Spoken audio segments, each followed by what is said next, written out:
Alrighty, welcome back. Let's jump right into it. Remember, if you get anything out of these tutorials, please hit that subscribe button.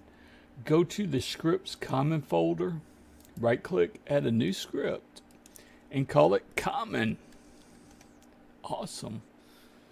We have the common file in the commons folder. Double click on it to open it up.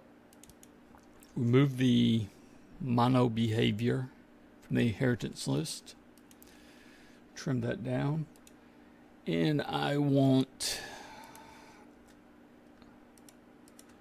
my shut up code. That's what I like to call it. My pragmas. All right, first of all, we need a new enum that is going to be named neighbor. This is the possible neighbors for each nugget. A voxel nugget has actually 8 neighbors on its own level, and then one above, one below. It could have 8, 16, 24, then 25, 26. But if you think about a square, I guess I gotta open up Curta here. Open up the slowest graphical application to do a quick example. 512 by 512.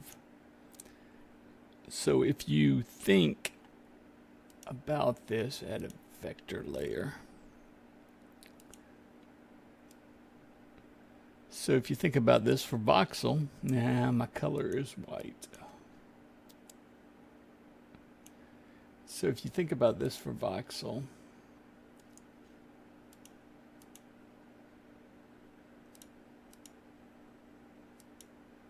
this was just this. Where is the corner stuff? Oh, well, who cares? So if you think about this for voxel, actually this is a good example. We have neighbor 0, neighbor 0, 1, neighbor 1, neighbor 1, 2, neighbor 2, neighbor 2, 3, neighbor 3, and neighbor 3, 0. Now, if I'm not going to try to draw a hexagon freehand, but if you think about hexagon, you have only 6 neighbors on its own level. So you have neighbor 0, neighbor 1, neighbor 2, neighbor 3, neighbor 4, neighbor 5.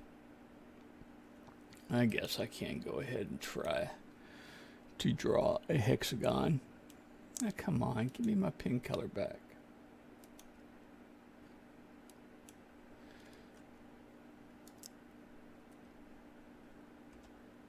So, come on. It doesn't like that pin very much. Or it doesn't like the size I put on it. You've really got to be kidding me. Come on, where's sketch? Give me a pencil. So, oh, come on. Oh, okay, because the hexagon's on top of it. Okay. Let's try that again.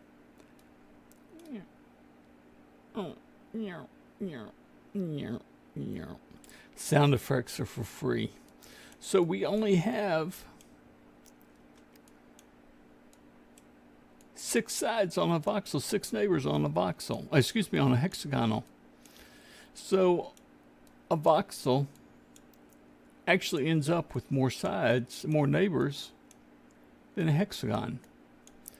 But the hexagon gives us more visual directions to go because the square, of course, you don't think about this neighbor and this neighbor and this neighbor and this neighbor on the voxel.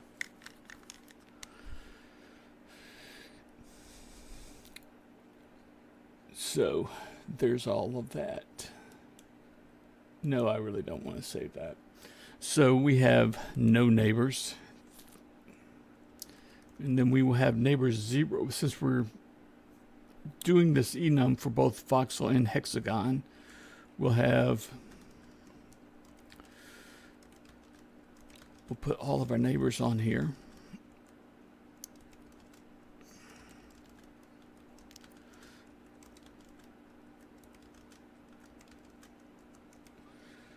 So neighbor 0, 1, 2, 3 are our sides on our voxel, where 4 and 5 is our top and our bottom. And then for the hexagonal, neighbors 0 through 5 are our sides, and neighbors 6 and 7 is our top. And these 4 are our oddball sides for our voxel. Now this will mainly be used in our mesh library. We'll be getting to that after the first lab, but in the first lab we still want to go ahead and start using good logic, I guess would be a good way to put it. We want to get into the habit of using our neighbors. So since these will be actual indexes in our arrays, we're going to use these as indexes in our arrays. We don't want to constantly cast those values. So we are going to create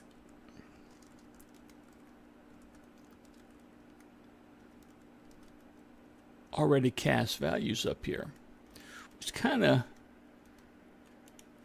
seems anti-enum, but Microsoft really doesn't allow us to use an enum directly as a index, as a number, which is comically the way it should be doing.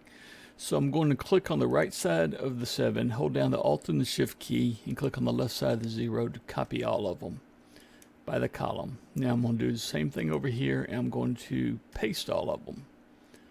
And I will do the same thing here for those. And that does a column paste. So this will be mainly used inside of our code when we want to get to that neighbor. Neighbor 0 will be put at this location, the first location in our array, or actually the second location in our array.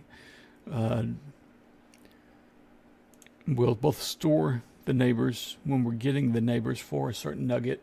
We'll store them by the constant, and then we will get them by the constant. But in our mesh library, we don't want to constantly have to look up what the integer value is, so we'll just use this to say this part of the mesh, this part of the shape is this neighbor.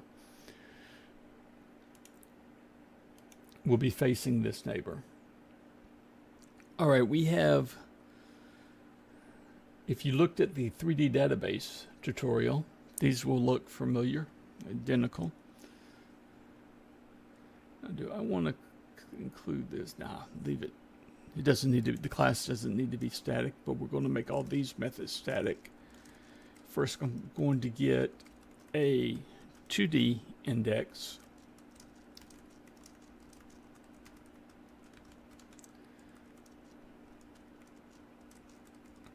And since we are column based, it'll be our row times our stride plus our column, not times our column plus our column. Now I'm going to get the 3D next.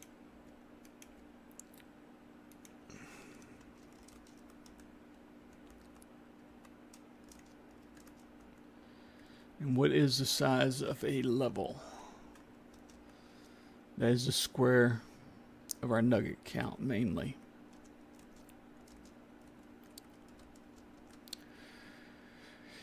And that will return our 3D index.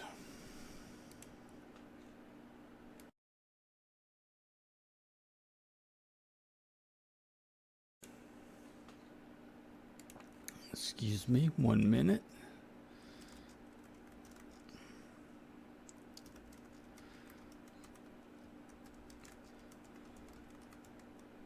Now I want to get my column and row for an index.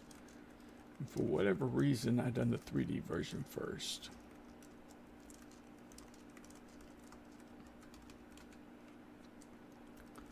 So we are going to get our y remainder,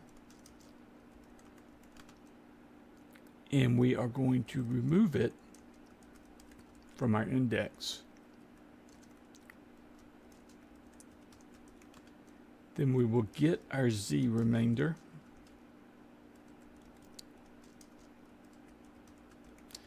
and remove its remainder. Particle systems, why did you do that to me? Why did you do that to me? Huh? IntelliSense, you have dropped in quality. Now remove or get our x remainder from our c index with minus the z remainder, and set everything. Now I want to do a out version of each of these.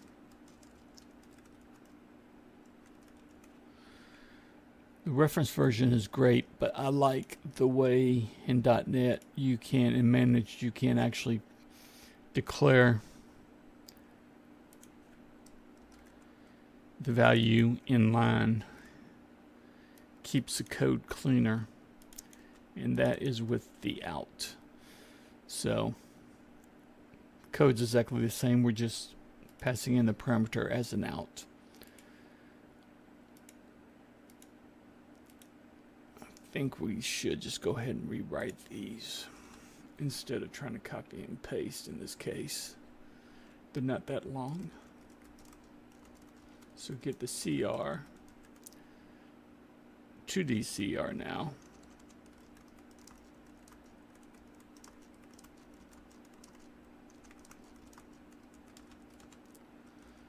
Remove the Z, or get the Z remainder.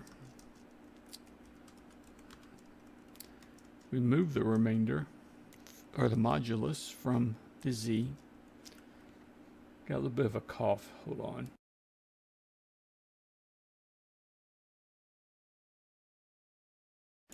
Excuse me.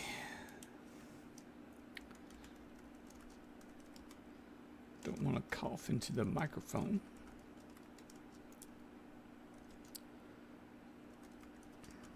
I don't think you can get anything from me from coughing in the microphone, but who knows, you'll get a digital virus.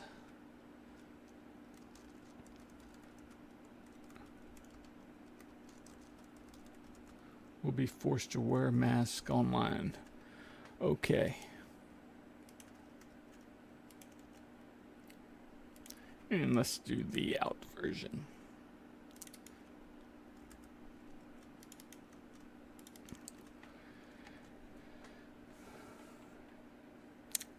Okay. There's the 2D index.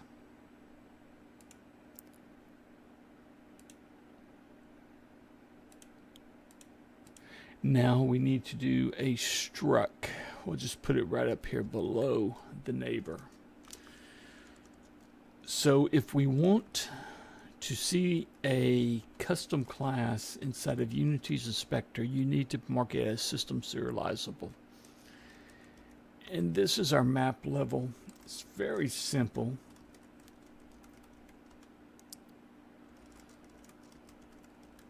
And it doesn't make a lot of sense in the beginning, but you can have multiple map levels in a chunk, in your chunks, and each different map level would be a different kind of material, like stone, water, dirt, grass, sand, etc.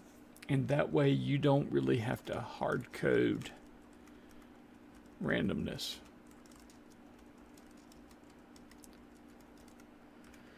So our maximum height is the maximum height we can build to. The generate height is how high we generate. The seed is exactly a method to share this information.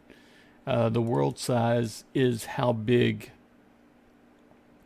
how stretched out we're going to make the noise map that we use Unity's math Perling noise to generate. and then the smoothing is how rough it will be. In all actual fact, these could be combined into one value, one float, but I actually find it easier to have them all split up like this.